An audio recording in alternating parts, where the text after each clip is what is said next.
आधुनिक विज्ञान के ज़माने में हमने बहुत ज़्यादा तरक्की कर ली है। हम बहुत होशियार हो गए हैं, लेकिन कभी-कभार हमारे जैसे होशियारों को भी कुछ गँवार लोग ऐसे मिल जाते हैं, जो हमें काफ़ी कुछ सिखा जाते हैं। बस अभी 2 महीने पहले की ही तो बात है। घर के पिछले भाग में माटी डालने का और घर बनाने का काम मनोज और सुधा इन पति पत्नी के जोड़े को दिया था। पहले दिन तो दोनों आए और दोनों ने खूब अच्छा काम किया, लेकिन दूसरे दिन सिर्फ मनोज आया। शायद सुधा बीमार हो गई होगी। उस दिन दोपहर में मेरे साथ खाना खाने के लिए मैंने मनोज को बहुत आग्रह किया। कई बार उसे कहा कि मेरे साथ खाना खा लो, लेकिन वह माना ही नहीं। उसने बोला सुधा नाराज़ हो जाएगी। मैं बोला अरे मनोज, तुम कितना डरते हो अपनी बीवी से। उसने बोला मैं नहीं डरता साहब, बस कदर करता हूँ उसकी, सम्मान करता हूँ उसका। मुझे उसके शब्दों पर हंसना आ गया। मैंने उससे कहा अरे क्या रखा है उसमें, ना रंग है ना रूप, फिर क्यों इतना उसके पीछे पीछे भागता है। वह बोला कोई फर्क नहीं पड़ता साहब, रंग रूप हो या ना हो, लेकिन फिर भी वही मुझे जग में सबसे प्यारी लगती है। मैंने बोला तू तो पूरा का पूरा जोरू का गुलाम लगता है। क्या तुझे अपने पत्नी के अलावा बाकी सब रिश्ते ज़रूरी नहीं लगते। उसने शांति से जवाब दिया देखिए साहब, माँ बाप तो भगवान होते हैं, उनकी पूजा करनी चाहिए। भाई बहन का रिश्ता तो जन्मजात होता है, और दोस्ती का नाता तो सिर्फ मतलब के लिए होता है, और बाकी सारे संबंधी मतलब के लिए ही होते हैं। अब देखिए, जैसे कि आपका और मेरा नाता भी काम और पैसे का ही है, लेकिन ज़रा सोचिए साहब, पत्नी हमारी कोई नज़दीकी रिश्तेदार तो होती नहीं है, फिर भी वह अपने सारे संबंधों को छोड़कर हमेशा के लिए हमारी हो जाती है, और हमारे हर सुख दुख में हर समय रात दिन हमारा साथ देती है। साहब आप मानो या ना मानो, पत्नी सिर्फ एक रिश्ता नहीं है, वो कई रिश्तों का भंडार है।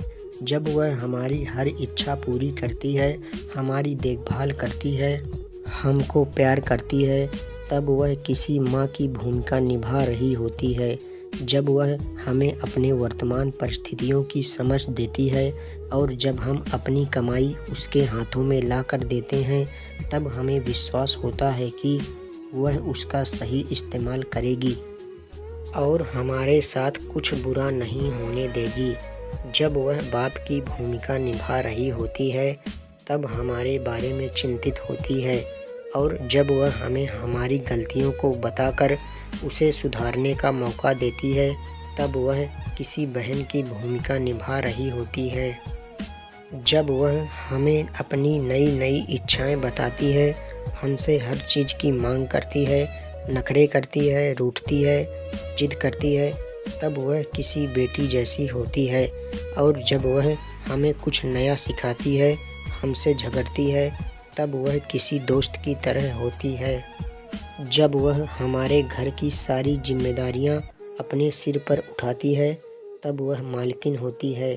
सबसे ज़रूरी, जब वह सारी दुनिया को और यहाँ तक कि अपने बच्चों को छोड़कर भी जब हमारी बाहों में आती है, तो वह हमारी पत्नी, प्रेमिका, हमारी जान बनती है। अब आप ही बताइए साहब, अगर मैं उसकी इज्जत करता हूँ, उसकी कदर करता हूँ, तो क्या मैं कोई गलत काम करता हूँ। और वैसे भी पत्नी सिर्फ अपने पति के लिए अपना घर छोड़कर किसी अनजान घर में आती है, और बाकी के रिश्ते तो वह परिस्थिति के हिसाब से निभा जाती है। देखिए साहब, मैं ज़्यादा पढ़ा लिखा तो हूँ नहीं, लेकिन ज़िंदगी ने मुझे इतना ज़रूर सिखाया है कि रिश्तों का मतलब एक दूसरे की कमियों को पूरा करना होता है। नहीं तो अगर आप बिना कमियों वाले किसी इंसान को ढूंढने बैठोगे, तो ज़िंदगी भर अकेले रह जाओगे। देखिए साहब, अगर बीवी धरती बनकर इतना बोझ उठा सकती है और अपनी तपस्या की अग्नि में तप सकती है, तो पति को भी शांत और उतना ही बड़ा विशाल आसमान की तरह बनना पड़ेगा, जो उसे समय समय पर प्यार की बारिश से भिगोता रहे। अच्छा ठीक है साहब, बहुत देर हो गई है, मैं जाता हूँ, कहकर मनोज वहाँ से चला गया। आज इस छोटे से मजदूरी करने वाले आम इंसान ने मुझे बहुत बड़ा उपदेश दे दिया था कि पत्नी कैसी भी हो उसको सम्मान देना, उसकी इज्जत करना, देखभाल करना हर विवाहित पुरुष का प्रथम कर्तव्य है। और ये गुरु ज्ञान मुझे जीवन भर याद रहा।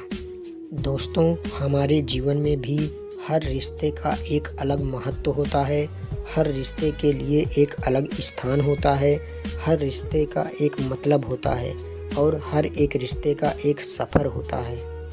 यह सफ़र कभी ना कभी, कहीं ना कहीं ख़त्म ज़रूर होता है। बस एक पति पत्नी का रिश्ता ऐसा होता है जिसका सफ़र आखिरी सांस तक चलता है। इसलिए अपने जीवन साथी को हमेशा सम्मान और ढेर सारा प्यार देना चाहिए। आपको यह कहानी कैसी लगी कमेंट बॉक्स में हमें ज़रूर बताएं और ऐसी ही कहानियों के लिए हमारे चैनल को ज़रूर सब्सक्राइब कर लें। धन्यवाद।